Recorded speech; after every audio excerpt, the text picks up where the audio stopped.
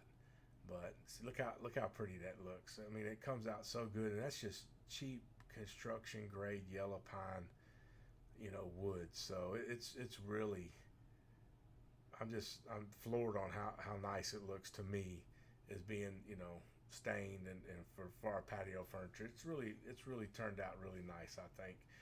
You know, we make mistakes, and it's all a learning process, but it's just part of it.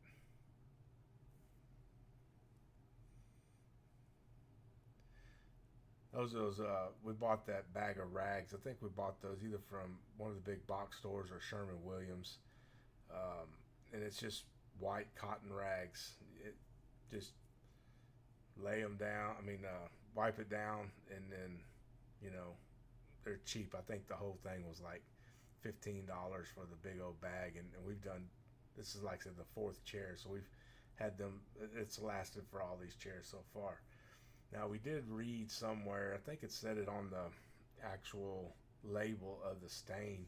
When you get stain on your rags like this, you don't want to throw them away in a trash bin, because it could combust, which I didn't know that, and I think that's where we read it at or something. But anyways, it says to, when you're done, to lay them out flat on the table and let them, or on the ground, and let them dry before you throw them away, unless you got one of those fire retardant trash cans, which I don't have.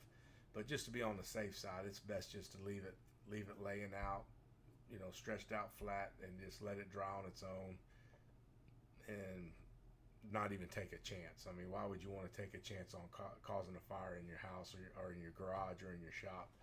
So, okay, well, we're almost done with this part, and then we got to do the other side over there, and then I'll get back with y'all in a little bit.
There you go. We got stain on everything. And you can kind of see we line them all up on the wall like that, or on pieces, you know, leaning up against stuff, just so air can get all the way around them and let them dry overnight. So the last ones we got to do is the legs. But that was those 4x4s were pretty wet with the treatment for rot. I guess what does he call it? Treated wood, whatever the chemical is. So we're gonna let those set for a little bit and then wipe them down, and that's probably gonna be it for today. We gotta get ready to go to a Halloween party, which I ain't real enthused about, but I'm gonna go. Our first one as a couple, right? That's pretty sad when we've been together for what, 13 years? That's pretty sad. 10 or 11. Yeah. 13, yeah. But he won't dress up, so I had to get him just a t-shirt. Yeah, that's as good as it is for me. Told him I could wear my work clothes and go as a contractor, construction trash, you know, like that's what I was for 31 years. So, but anyway, so we're gonna let it go here, guys.